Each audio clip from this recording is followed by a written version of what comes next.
نستعينه ونستغفره ونؤمن به ونتوكل عليه ونعوذ بالله من شرور أنفسنا ومن سيئات أعمالنا من يهده الله فلا مضل له ومن يضلله فلا هادي له ونشهد أن لا إله إلا الله وحده لا شريك له ونشهد أن سيدنا ونبينا وشفيعنا وحبيبنا ورؤوفنا ورحيمنا وكريمنا ومولانا وملجانا محمدا عبده ورسوله صلى الله تعالى عليه وآله وصحبه أجمعين وبارك وسلم أما بعد فأعوذ بالله من الشيطان الرجيم بسم الله الرحمن الرحيم وما أرسلناك إلا رحمة للعالمين صدق اللہ مولانا العظیم۔ حاضرین محفل، السلام علیکم ورحمۃ اللہ وبرکاتہ۔ اللہ رب العزت جل وعلا کی ہم پر بے پناہ مہربانی ہے کہ اس نے ہمیں آقائے نامدار احمد مختار مدنی تاجدار دونوں جہاں کے سردار حضرت محمد مصطفیٰ رسول خدا صلی اللہ تعالی علیہ وآلہ وسلم کی بابرکت امت میں پیدا فرمایا۔ حضرات گرامی،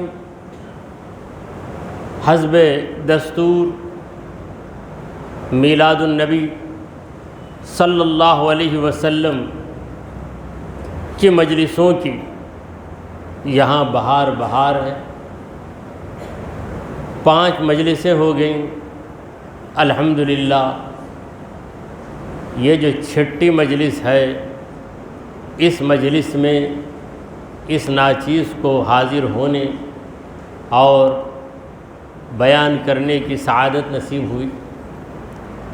سرکار دو عالم صلی اللہ تعالی علیہ وآلہ وسلم کی تعریف کوئی کیا کرے گا، اور حضور کی تعریف کسی سے کیا بیان ہوگی۔ ایک شاعر کہتا ہے، ہم سے کیوں کر ہو بیان عز و شان مصطفیٰ، ہم سے کیوں کر ہو بیان عز و شان مصطفیٰ، جب خدائے لم یزل ہے مدح خان مصطفیٰ۔ پروردگار عالم جب نبی کی تعریف کر رہا ہے تو اس کی تعریف کے مقابلے میں ہماری تعریف کی حیثیت ہی کیا ہے، مگر نبی کی تعریف کے سوا کوئی چارہ نہیں، کیونکہ خدا کو منانا ہے تو نبی کی یاد منانا ہے، خدا کو منانا ہے تو نبی کی میلاد منانا ہے، خدا کو خوش کرنا ہے تو نبی کا قصیدہ پڑھنا ہے، کیونکہ نبی کی تعریف کرنے والا خدا کا محبوب اور نبی کے خلاف بکنے والا خدا کا دشمن۔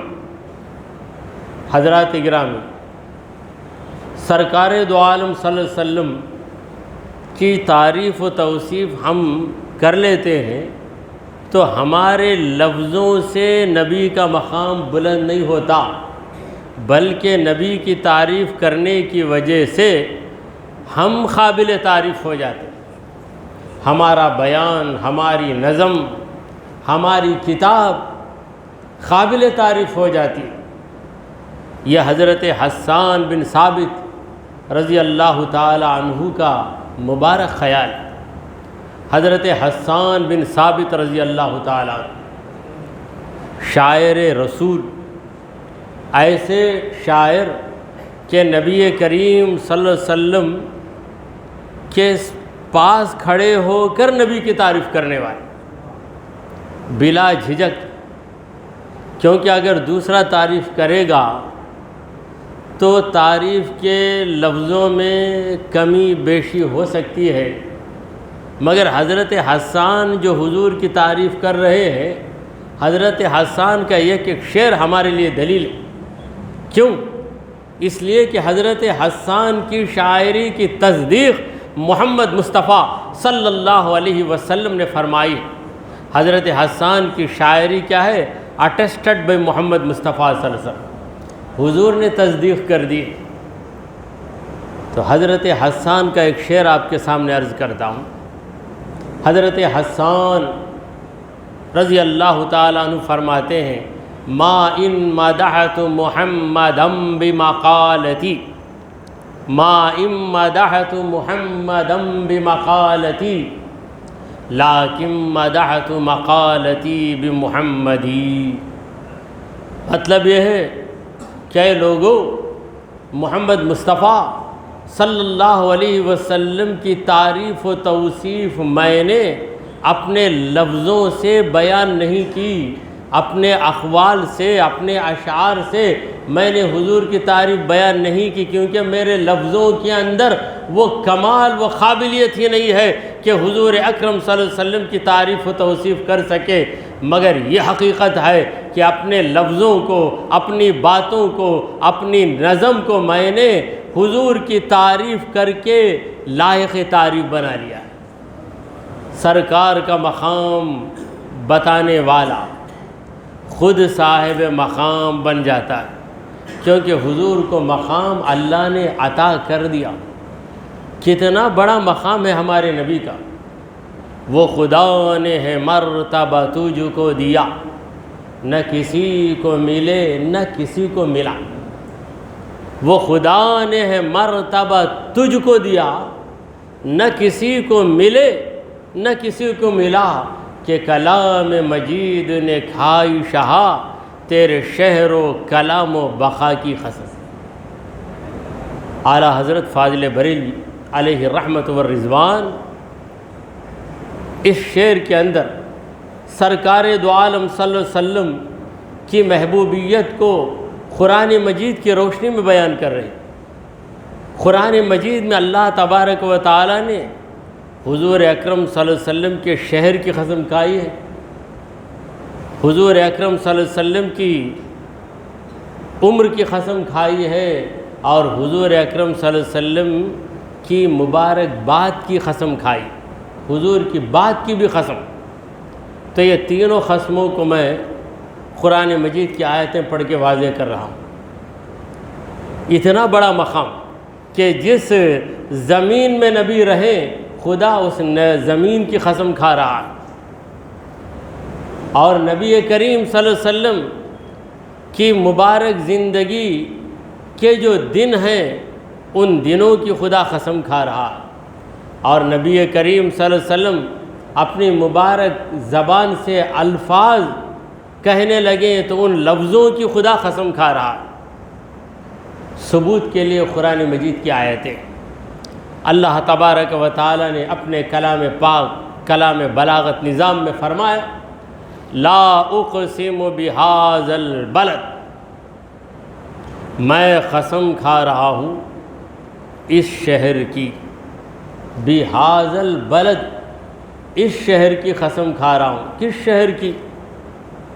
اے پروردگار، تو شہر کی قسم کھا رہا ہے، کس شہر کی قسم کھا رہا ہے؟ اللہ نے کہا کس شہر کی قسم کھا رہا ہوں یہ نہیں بتاؤں گا، کیوں کھا رہا ہوں یہ بتاؤں گا، پھر وہ شہر کون سا ہے تم سمجھ لو۔ تو اللہ نے کہا وَأَنْتَ حِلٌّ بِهَذَا الْبَلَدِ، اے مصطفیٰ آپ جس شہر میں موجود ہیں اس شہر کی میں قسم کھا رہا ہوں۔ قسم کھانے کی علت، قسم کھانے کا سبب، قسم کھانے کی وجہ اللہ تعالیٰ بتا رہا ہے، وَأَنْتَ حِلٌّ بِهَذَا الْبَلَدِ، اس شہر میں آپ ہیں اس لیے اس شہر کی قسم کھا رہا ہوں۔ مطلب یہ ہے کہ آپ مکے میں رہیں تو مکہ قسم کے قابل بن جائے گا، آپ مدینے میں رہیں تو مدینہ قسم کے قابل بن جائے گا۔ یہ مدینہ، اس کا پرانا نام کیا تھا؟ یثرب۔ رسول کریم صلی اللہ علیہ وسلم جب تک مدینے میں نہیں گئے اس کا نام کیا تھا؟ یثرب۔ منافقوں نے بھی یہی کہا، لا مقام لنا فی یثرب، ہمیں یثرب میں کوئی جگہ نہیں ہے، مسلمان آ گئے اب ہم کو یہاں سے بھاگنا ہی ہے۔ تو انہوں نے یثرب یثرب کہا، حضور اکرم صلی اللہ علیہ وسلم نے آ کر نام چینج کر دیا، کہا کہ اس کا نام یثرب نہیں ہے، اس کا نام طیبہ ہے، طابہ ہے، یعنی پاک جگہ ہے، کیونکہ پاک خدم یہاں پہ آ گئے، رسول پاک کے خدم میں پاک آ گئے، تو اب مدینے کی زمین پاک بن گئی۔ اب مدینے کا مقام کیا ہو گیا؟ حرم۔ حضور صلی اللہ علیہ وسلم کے مدینے میں پہنچنے کے پہلے صرف مکہ حرم تھا، مگر جب حضور اکرم صلی اللہ علیہ وسلم مدینے میں پہنچے تو اب مدینہ بھی حرم ہو گیا۔ اب یہ حرم نہیں ہے، حرمین طیبین، دو حرم ہیں۔ حرم کا معنی کیا ہے؟ مکہ بھی حرم، مدینہ بھی حرم۔ یہ حرم کا معنی کیا ہے؟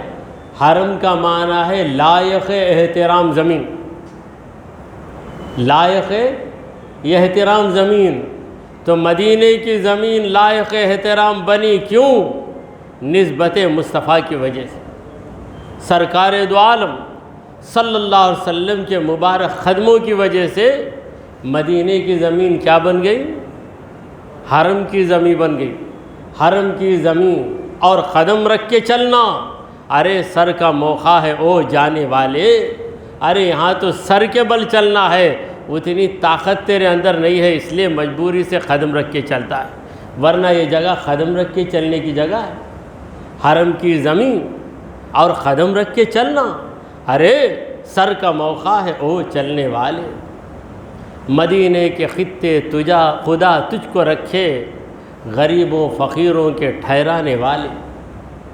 تو حاضرین محترم، مدینہ کب حرم بنا؟ حضور کے پہنچنے کے بعد۔ اور مدینہ قابل قسم کھانے کے قابل کب بنا؟ جب نبی کریم صلی اللہ علیہ وسلم وہاں پہنچ گئے، جب مدینہ محمد کا مسکن بنا۔ مسکن کا معنی کیا ہے؟ مسکن، رہنے کی جگہ۔ جب نبی کریم صلی اللہ علیہ وسلم مکے سے ہجرت کر کے مدینہ آ گئے تو مدینہ نبی کا مسکن بن گیا۔ مدینے میں آنے سے پہلے مکہ نبی کا مسکن رہا۔ مکہ نبی کا مسکن کے معنی رہنے کی جگہ۔ جب حضور مدینہ آ گئے تب مدینہ نبی کا مسکن بن گیا۔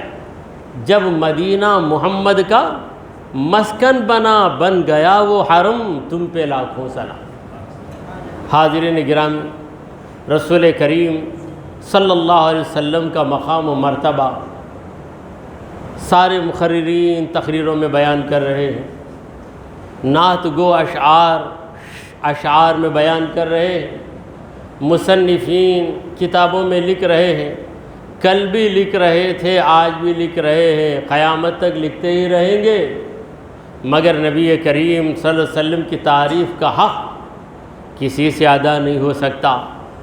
کوئی یہ دعویٰ نہیں کر سکتا کہ میں نبی کریم صلی اللہ علیہ وسلم کو کما حقہ بتا چکا ہوں۔ ایک عربی شاعر عرض کرتا ہے، یا صاحب الجمال و یا سید البشر من وجهك المنیر لقد نور القمر لا يمكن الثناء كما كان حقه بعد خدا بزرگ توئی قصہ مختصر۔ رباعی ہے، 4 مصرے ہیں، 4 مصروں میں شاعر نے وہ کمال کیا ہے جو دیگر شاعروں کی لمبی نعتوں میں نظر نہیں آتا۔ یا صاحب الجمال، اے جمال والے۔ جمال کا معنی کیا ہے؟ خوبصورتی، صرف چہرے کا حسن نہیں، ہر چیز کا حسن۔ آواز اچھی ہے تو کہیں گے صوت جمیل، اگر کپڑا اچھا ہے تو کہیں گے ثوب جمیل، اگر مسجد اچھی نظر آئی تو مسجد جمیل۔ تو جمال صرف چہرے کے حسن کو نہیں کہتے، ہر چیز کے حسن کو جمال کہتے ہیں۔ تو یا صاحب الجمال یعنی اے جمال کے رکھنے والے، یعنی آپ کے اندر خوبی ہی خوبی ہے، بھلائی ہی بھلائی ہے، کوئی عیب آپ کے اندر نہیں ہے۔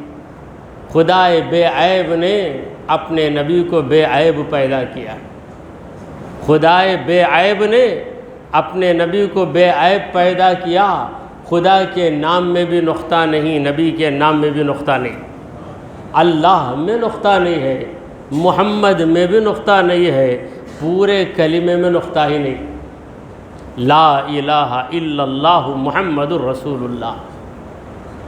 تو نقطہ ایک ضرورت ہے، بے تے تے تین میں نقطہ ہے، کیوں؟ اصل میں نقطہ نہیں تھا، بالکل پرانی عربی، پرانے دور کے جو لوگ، ان کی تحریر رسم الخط دیکھیے آپ کو نقطہ ہی نہیں رہے گا۔ اب بے کی شکل بھی وہی ہے، تے کی شکل بھی وہی، تے کی شکل بھی وہی، با تا سا ہم شکل ہیں۔ اب عربی سے جو واقف ہے وہ سمجھ لے گا کہ یہاں با کی آواز نکالنا، یہاں تے کی آواز نکالنا۔ جسے اتنا علم نہیں، اس کو سمجھانے کے لیے ایک نقطہ لگا کر کہا کہ ایک نقطہ ہے تو با کی آواز نکالو، اگر دو لگ گئے تو تا کی آواز، تین لگ گئے تو ثے کی آواز۔ تو نقطے اس وقت لگتے ہیں جہاں کچھ خلل واقع ہوتا ہے، جہاں شبہ کنفیوژن واقع ہو گیا، بے تے تھے تینوں میں کیا واقع ہو گیا؟ شبہ واقع ہو گیا، کنفیوژن واقع ہو گیا۔ تو کنفیوژن والا ایک حرف بھی نہیں ہے پورے کلمہ طیبہ کے اندر، لا الہ الا اللہ محمد الرسول اللہ۔ اللہ کے نام میں بھی نقطہ نہیں، محمد کے نام میں بھی نقطہ نہیں۔ اللہ کے نام کے ٹکڑے ٹکڑے بناؤ تو وہ لفظ بے معنی نہیں رہتا، با معنی ہی رہتا ہے۔ اسی طرح محمد کے لفظ کو بھی تختی کرو، یعنی ٹکڑے ٹکڑے بناؤ تو لفظ کبھی بے معنی نہیں رہتا، با معنی ہی رہتا۔ اللہ، الف لام لام ہا، اللہ، یہ پروردگار کا اسم ذات ہے۔ اگر اللہ کے الف کو یا حمزہ کو ہٹا دو تو للہ بن گیا۔ للہ کا معنی کیا ہے؟ اللہ کے لیے، سب کچھ اللہ کے لیے ہے۔ للہ ما فی السماوات والارض، آسمانوں اور زمین میں جو کچھ ہے وہ اللہ کا ہے۔ اب للہ میں سے لام کو نکالو تو لہو بن گیا، اسی کا۔ لہو میں سے لام کو نکالو تو ہو بن گیا، ہو کا معنی وہی وہی وہی۔ محمد میں بھی یہی کمال اللہ نے رکھا، کیونکہ محمد صلی اللہ علیہ وسلم اللہ کے پیارے ہیں۔ جس سے ہمیں پیار ہو جاتا ہے اسے ہم عیب والا رکھنا نہیں چاہتے۔ خدا کو جس سے پیار ہے، خدا کا پیارا عیب والا کیسے ہو سکتا ہے؟ عیب والا نہیں ہے، وہ تو غیب والا ہے۔ ہمارے نبی عیب والے نہیں، غیب والے ہیں۔ کیسے غیب والے ہیں؟ قرآن کہتا ہے ذالک من انباء الغیب، اے نبی وہ غیب کی خبریں ہیں، نوحی الیک، ہم وحی کے ذریعے آپ کو بتاتے رہتے ہیں۔ یعنی آپ یہاں پر ظاہر کی چیزیں بتانے کے لیے نہیں آئے، وہ تو ہر آدمی بتائے گا۔ آپ غیب کی چیزیں بتانے کے لیے آئے جسے دوسرا بتا ہی نہیں سکتا۔ خبر میں کیا چلتا ہے کیا کوئی بتا سکتا ہے؟ حضور نے بتا دیا، خبر میں جاؤ گے تو 2 فرشتے آئیں گے۔ یہ غیب ہے یا نہیں ہے؟ یہ غیب کی خبر کس نے دی ہے؟ نبی نے دی ہے۔ لہٰذا ہم کہتے ہیں ہمارے نبی عیب والے نبی نہیں بلکہ غیب والے نبی۔ تو حضور اکرم صلی اللہ علیہ وسلم کا نام نامی، اسم گرامی محمد، بڑا پیارا نام۔ لب چمٹ جاتے ہیں جب نام محمد آتا ہے۔ نام پیارے کا جب آتا ہے تو پیار آتا ہے۔ محمد، ہونٹوں کو ملائے بغیر محمد کا لفظ نکالو نہیں نکال سکتا۔ محمد کہے گا تو اوپر والا ہونٹ نیچے والے ہونٹ کو بوسہ دیتا، نیچے والا ہونٹ اوپر والے ہونٹ کو بوسہ دیتا ہے۔ لب چمٹ جاتے ہیں جب نام محمد آتا ہے۔ نام پیارے کا جب آتا ہے تو کیا آتا ہے؟ پیار آتا ہے۔ حضور نے دنیا والوں کو پیار کا سبق پڑھایا ہے، محبت کا سبق پڑھایا ہے۔ حضور کا سبق کیا تھا؟ علامہ اقبال فرماتے ہیں سبق پڑھ پھر صداقت کا، شجاعت کا، عدالت کا، لیا جائے گا تجھ سے کام دنیا کی امامت کا۔ اس لیے کہ تیرے نبی نے تجھے یہ سبق پڑھایا۔ نبی نے صداقت کا سبق پڑھا کر کہا کہ اے میرے امتی ہمیشہ سچ بول۔ میرے نبی نے شجاعت کا سبق سکھایا ہے، کہا میرے امتی کبھی گھبرا نہیں۔ میرے نبی نے عدالت کا سبق پڑھایا ہے، کہا کہ اے میرے امتی کبھی ناانصافی کی طرف مت بڑھ، اگر انصاف کرنے سے تیری اولاد کا نقصان ہوتا ہے تو ہونے دے، انصاف کا دامن نہ چھوڑ۔ یہ سبق نبی کریم صلی اللہ علیہ وسلم نے پڑھایا۔ ہاں تو میں عرض کر رہا تھا کہ ہمارے حضور کا نام نامی اسم گرامی محمد ہے، اور اس نام کے بارے میں خود نبی کریم صلی اللہ علیہ وسلم نے فرمایا من تسمى باسمی وجبت لہو شفاعت، جس نے میرا نام رکھ لیا اس کے لیے میری شفاعت لازمی۔ حضور کے نام میں یہ کمال کہ نام رکھ لیا تو نبی کہتے ہیں میں شفاعت کروں گا، نبی کا کام کرنے لگے گا تو پھر تیرا مقام کتنا اونچا ہو جائے گا۔ تو محمد کا مطلب ہے وہ شخص، وہ بندہ جس کی تعریف بار بار بار بار ہوتی رہے۔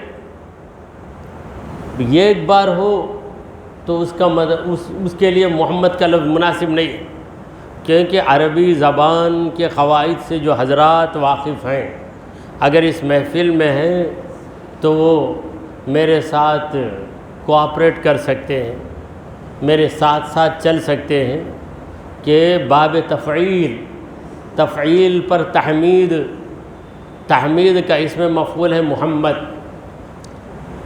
بار بار تعریف کرنا تحمید ہے، یہ ایک بار تعریف کرنا حمد ہے، حمد تحمید۔ تو محمد جس کی بار بار تعریف، بار بار کیا تعریف ہے، ہر آن و ہر لمحہ حضور کی تعریف ہو رہی ہے، ہر آن و ہر لمحہ۔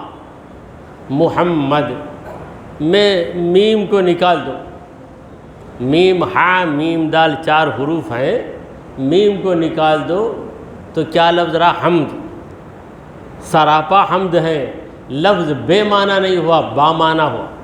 لفظ بے معنی کا معنی میننگ لیس ورڈ، لفظ با معنی کا معنی میننگ فل ورڈ۔ تو میننگ فل با معنی ہی رہتا ہے حضور کا نام۔ اگر یہ کہ ایک حرف کو نکالا جائے تو حرف نکلنے کے باوجود لفظ ٹوٹتا نہیں ہے، حرف نکلتا ہے لفظ ٹوٹتا نہیں، جبکہ دوسرے لفظوں کے اندر وہ کمال نہیں ہے، دوسرے لفظوں کے اندر وہ کمال نہیں ہے۔ یہ ایک حرف نکال دو تو پھر وہ لفظ ہی بیکار ہو جائے گا، لفظ ہی بیکار ہو جائے گا۔ تو حمد میں سے ہا کو نکال دو تو مد کا لفظ ہے۔ مد کا معنی کیا ہے؟ کھینچنا، حروف مدہ، مدہ یمدو، مد کا معنی ہے کھینچنا۔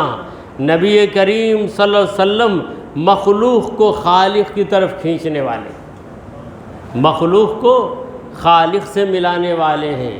اور مد میں سے میم کو نکال دو، مد میں سے میم کو نکال دو تو پھر کیا ہوگا؟ دال۔ دال ایک حرف ہے، مگر حرف ایسا ہے کہ اس کا معنی موجود ہے، اس حرف کا معنی موجود ہے۔ دال کا معنی ہے دلالت کرنے والا۔ سرکار دو عالم صلی اللہ علیہ وسلم دلالت فرمانے والے ہیں، دلالت کرنے والے یعنی بتانے والے۔ جیسا کہ قرآن میں اللہ نے کہا هل ادلکم علی تجارت، کیا میں تمہیں ایک تجارت نہ بتا دوں؟ تو دلالت کرنا اس کا مطلب ہے انفارم کرنا، بتانا۔ حضور اکرم صلی اللہ علیہ وسلم نے ہم کو وہ بتایا جو ہم نہیں جانتے تھے۔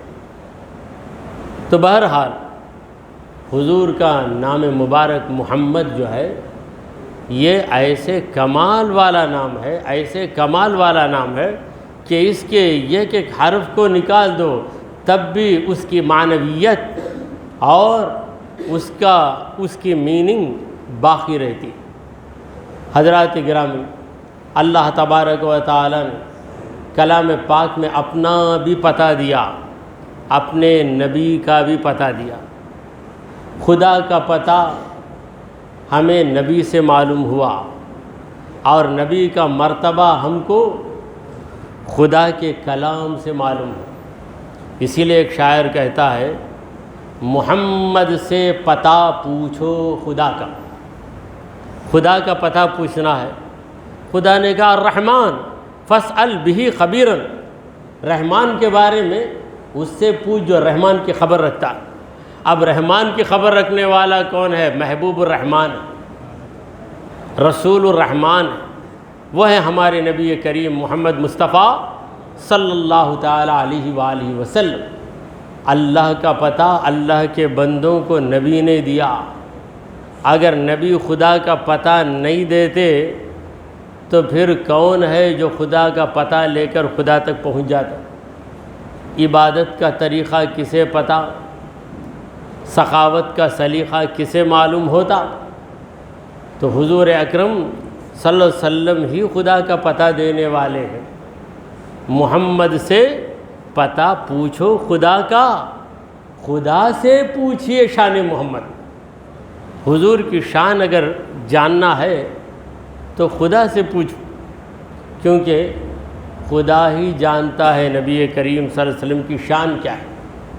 تو میں عرض کر رہا تھا کہ اللہ تعالیٰ نے جب اپنا پتہ دیا تو اپنے کلام پاک پہ فرمایا کہ الحمدللہ رب العالمین، اے بندو میں اللہ ہر تعریف میرے لیے، اور میرا پتہ یہ ہے کہ میں رب العالمین، تمام عالموں کی پرورش کرنے والا رب العالمین میری پہچان ہے۔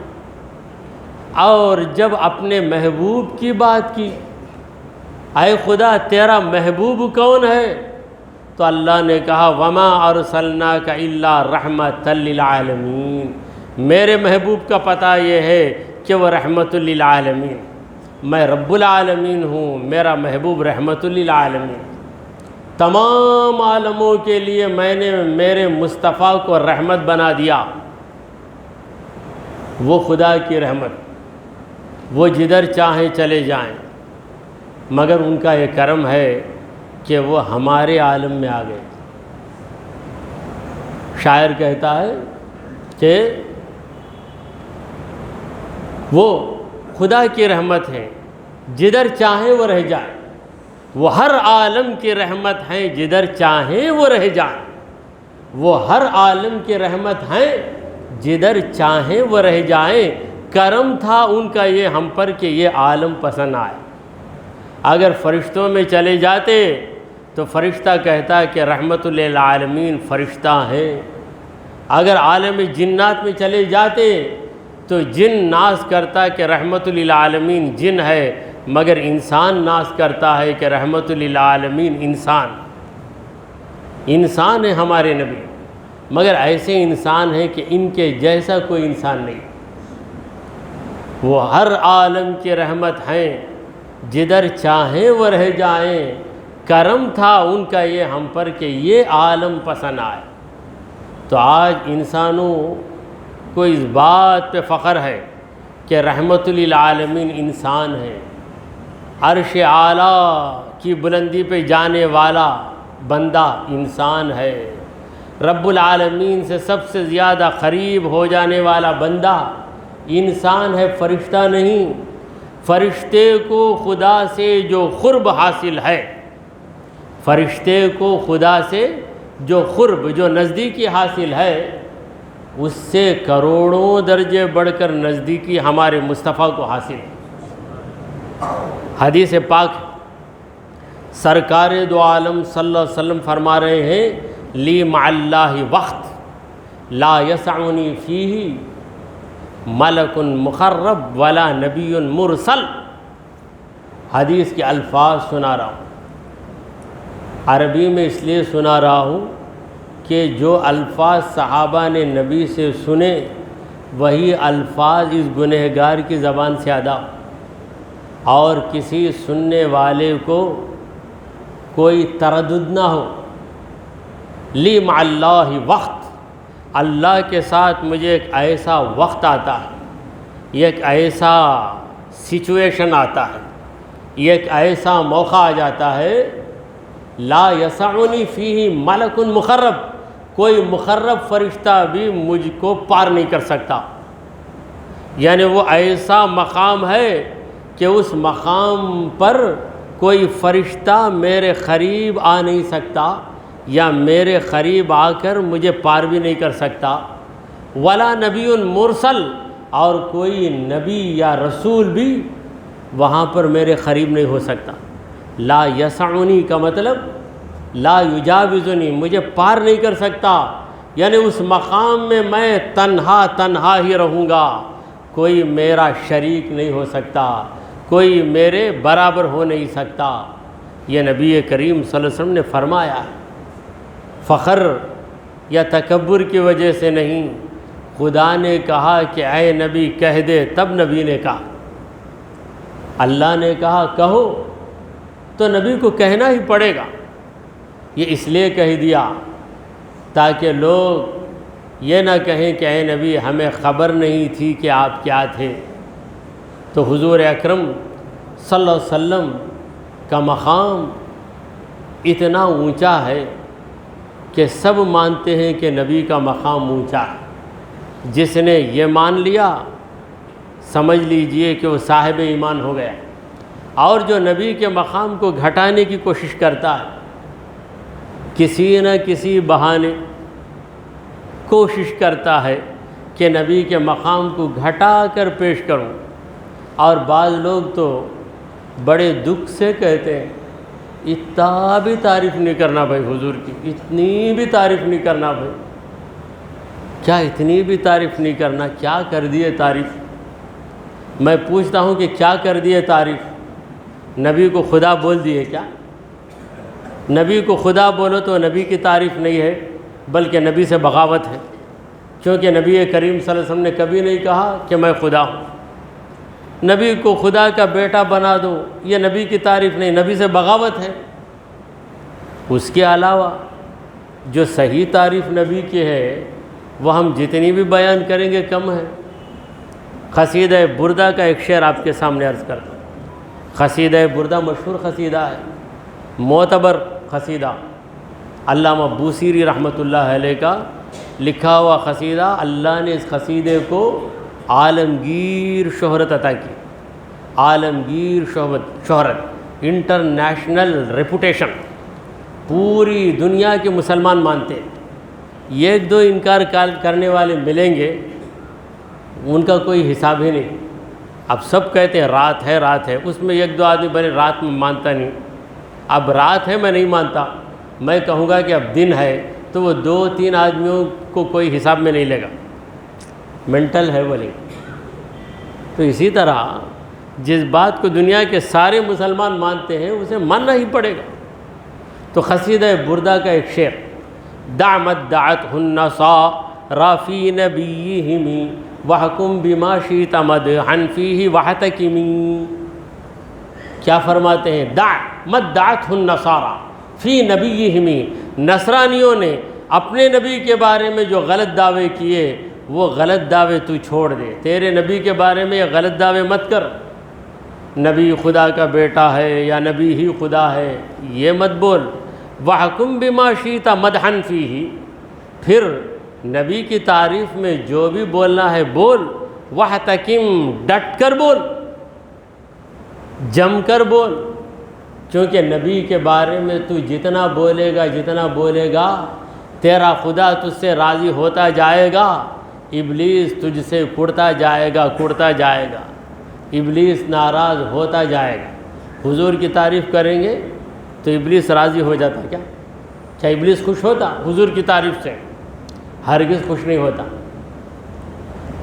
حضور کی تعریف سے خدا خوش ہوتا ہے، ضرور خوش ہوتا ہے، اسی لیے تو خدا نے حضور کا نام ہی محمد رکھ دیا تاکہ نبی کریم صلی اللہ علیہ وسلم کی تعریف و توصیف ہوتی رہے۔ حضرت کامل حیدرآبادی فرماتے ہیں، توصیف سے برتر رخ زیبائے محمد، توصیف سے برتر رخ زیبائے محمد، تعریف سے بالا خد رعنائے محمد۔ اللہ کو دیکھا ہے کسی نے تو بتا دے، جس کو بھی نظر آئے محمد۔ مطلب یہ ہے کہ اللہ کو دیکھ کر کسی نے کلمہ نہیں پڑھا، جس نے بھی کلمہ پڑھا محمد کو دیکھ کر ہی کلمہ پڑھا۔ اے ابو بکر صدیق، آپ نے اللہ کو دیکھ کر کلمہ پڑھا یا نبی کو دیکھ کر کلمہ پڑھا؟ تو حضرت ابو بکر یہی کہیں گے کہ میں نے نبی کو دیکھا تو کلمہ پڑھ لیا۔ حضرت عمر فاروق، ان کا بھی وہی جواب ملے گا۔ جتنے صحابہ نے کلمہ پڑھا ہے، کوئی خدا کو دیکھ کر کلمہ نہیں پڑھا، نبی کو دیکھ کر کلمہ پڑھا۔ جب نبی کو دیکھا، نبی نظر آئے، تو نبی کے نظر آنے کے بعد خدا بھی نظر آ گیا۔ نبی نے خود کا جلوہ بھی دکھایا اور خدا کا جلوہ بھی دکھایا، اور فرمایا من رآنی فقد رأى الحق، جس نے مجھے دیکھا یقیناً اس نے حق کو دیکھا۔ جب مجھے ہی نہیں دیکھا تو میرے خدا کو کہاں سے دیکھے گا؟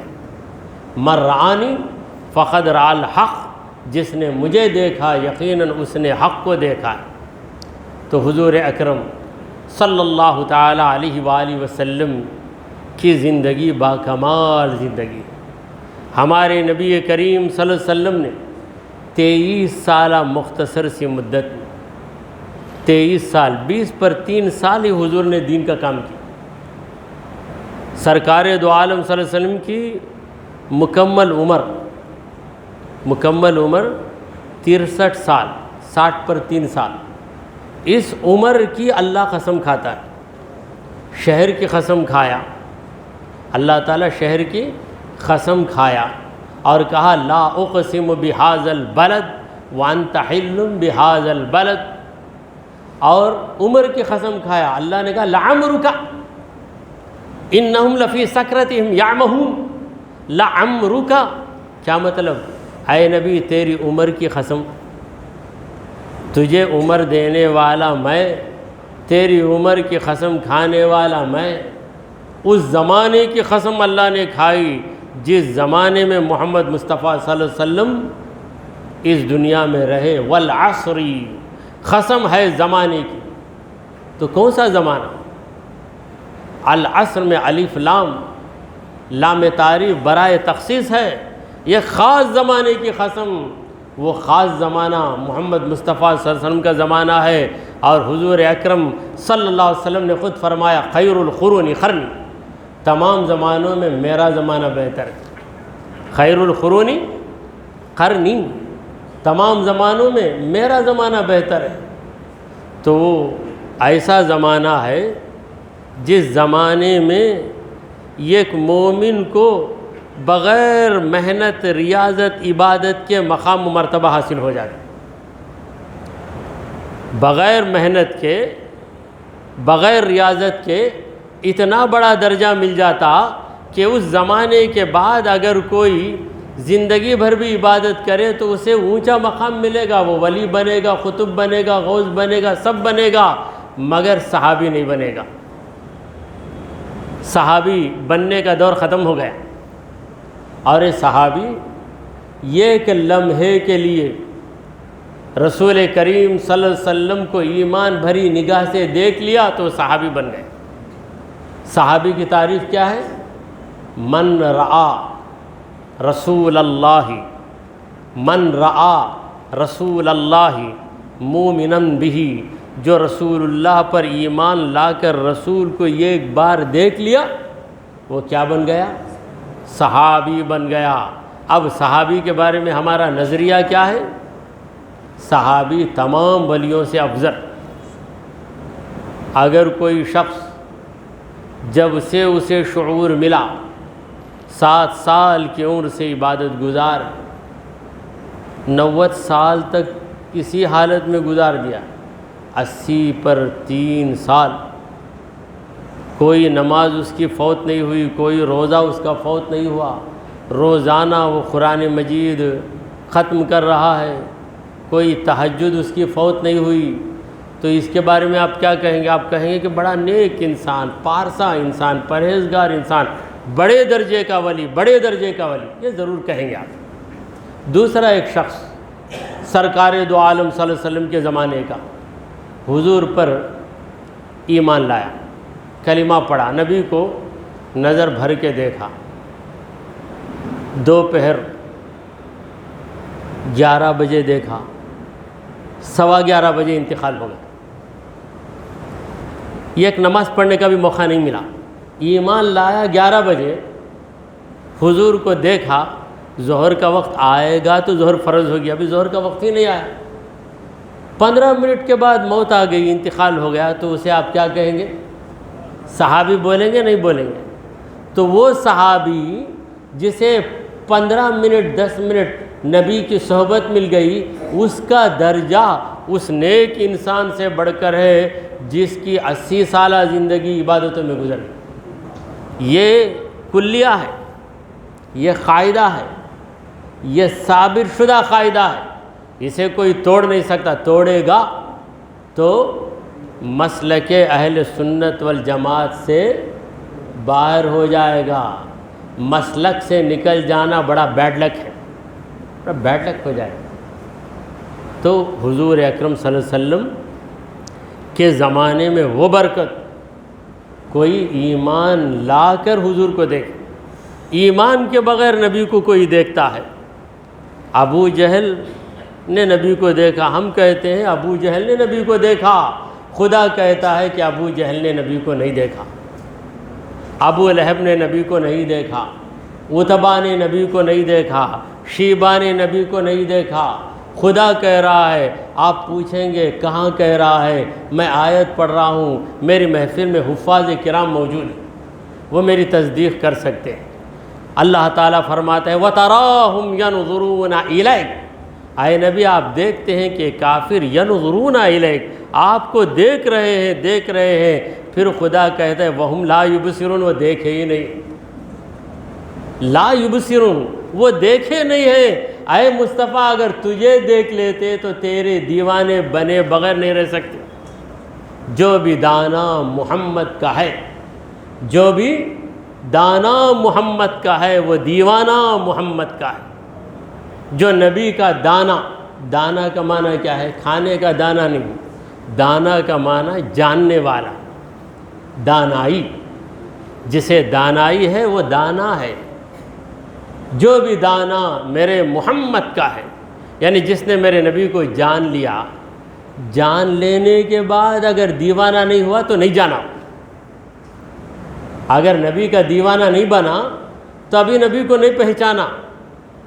حضرات گرامی، جو کسی کمال کو پہچان لیتا ہے، کمال والا قاری ہے، بہترین قرات پڑھتا ہے، تو اسے جو سمجھ گیا اس کی قرات کا دیوانہ ہو جاتا، قرات کا دیوانہ ہو جاتا۔ جو کسی اللہ والے کو پہچان لیتا ہے وہ اللہ والے کا دیوانہ ہو جاتا ہے، کیونکہ دیوانہ بظاہر دیوانہ ہے مگر وہ بہت دانشمند ہے۔ دیوانے کو دیوانہ نہ سمجھو، بہت سوچ کے وہ دیوانہ بنا ہے۔ دیوانے کو دیوانہ نہ سمجھو، بہت سوچ کے وہ دیوانہ بنا ہے۔ کوئی اللہ والے کا دیوانہ ہے تو یوں ہی دیوانہ نہیں بن گیا، ارے اسے جانچا ہے، پرکھا ہے، دیکھا ہے۔ جب یقین ہو گیا کہ اللہ والا ہے تو بس اس کا دیوانہ ہو گیا۔ کیوں؟ اس کے پیچھے مرنے میں میری بلندی چھپی ہوئی ہے، اس کی خدمت کرنے میں میری نجات ہے۔ تو جب ہر کمال والے کے لوگ دیوانے بن جاتے ہیں تو تمام کمالات کے حامل محمد مصطفیٰ صلی اللہ علیہ وسلم، آپ کا کوئی دیوانہ کیسے نہیں بنے گا؟ حضرات گرامی، حضرت ابو الحسن خرقانی رحمۃ اللہ علیہ، ان کا نام آپ نے سنا ہوگا۔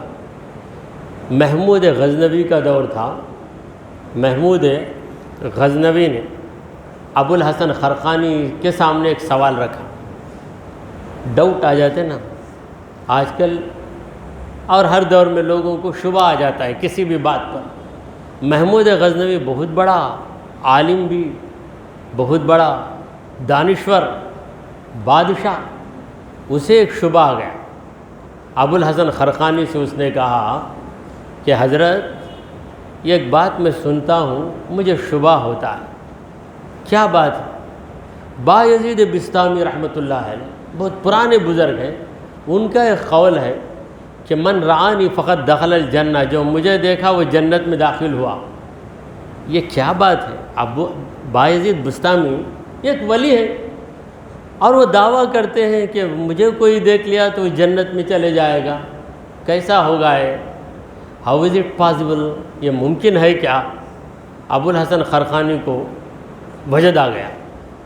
حضرت نے کہا کہ اللہ کی قسم جو بایزید کو دیکھ لیا یقیناً وہ جنتی ہے۔ بادشاہ اور حیران ہو گیا، بھلا یہ کیسے؟ بایزید بسطامی بہت بڑے درجے کے ولی ہیں، میں مانتا ہوں، مگر نبی سے تو بڑھ کر نہیں نا۔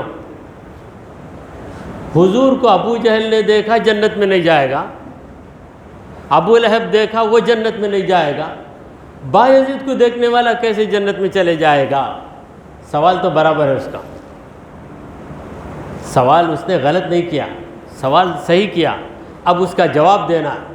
تو حضرت ابو الحسن خرقانی نے کہا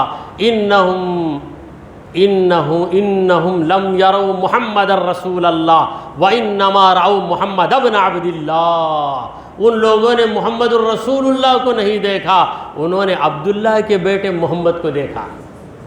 یعنی ان کی نظر میں ہمارے نبی کی یہ حیثیت تھی کہ ہمارے نبی عبداللہ نام کے ایک شخص کے بیٹے ہیں، اس سے بڑھ کر کوئی حیثیت نہیں تھی۔ تو ابو جہل اور ابو لہب نے، عتبہ و شیبہ نے، ولید نے، امیہ نے کسے دیکھا؟ اللہ کے رسول کو نہیں دیکھا، ایک عام انسان کو دیکھا۔ ان کی نظر بدلی، نظریہ بدل گیا، حکم بھی بدل گیا۔ تو ان کا دیکھنا نہ دیکھنے کے برابر ہے، ان کا دیکھنا نہ دیکھنے کے برابر ہے۔ اور بایزید بسطامی کو جن لوگوں نے اس نظر سے دیکھا کہ اللہ کے ولی ہیں، تو اس نظر سے دیکھ لینے کے بعد ان کے اندر بھی وہی اوصاف آ جائیں گے جو حضرت بایزید کے اندر ہیں، لہٰذا وہ جنت میں جائیں گے۔ میرے نبی کو جو دیکھ لیا وہ تو صحابی بن گیا، جو صحابی بن گیا یقیناً وہ جنتی ہے۔ تو صحابہ کرام ان کا مقام کیا ہے؟ اصحابی کالنجوم، سرکار دو عالم صلی اللہ علیہ وسلم نے فرمایا کہ میرے صحابہ کالنجوم، ستاروں کی طرح، ستارے کی طرح ہے۔ دو باتیں آ گئیں، پہلی بات بلندی، دوسری بات چمک، یعنی ستارہ بلندی پہ رہتا ہے، میرے صحابہ ستاروں کی طرح ہیں۔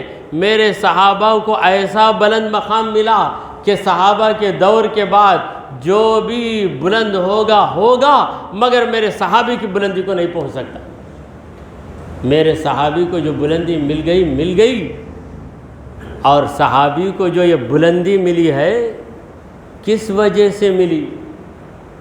ریاضت سے، محنت سے، علم سے، عمل سے، عبادت سے، سخاوت سے نہیں، نبی کی صحبت سے ملی، نبی کی صحبت سے ملی۔ صحبت میں وہ کمال، حضور کی صحبت میں وہ کمال ہے۔ شاعر کہتا ہے خود نہ تھے جو راہ پر اوروں کے ہادی بن گئے۔ یہ صحابہ، ان کی پچھلی زندگی کیا تھی؟ خود صحیح راستے پہ نہیں تھے، مگر جب نبی کے دامن سے وابستہ ہوئے دوسروں کو راستہ بتانے والے بن گئے۔ خود نہ تھے جو راہ پر اوروں کے ہادی بن گئے، کیا نظر تھی جس نے مردے کو مسیحا کر دیا۔ مردے کو زندہ کرنا یہ کمال ہے، مگر ہمارے مصطفیٰ نے مردے کو زندہ ہی نہیں بلکہ مردے کو اس قابل بنا دیا کہ وہ دوسرے مردے کو بھی زندہ کرے۔ کیا نظر تھی جس نے مردے کو مسیحا کر دیا۔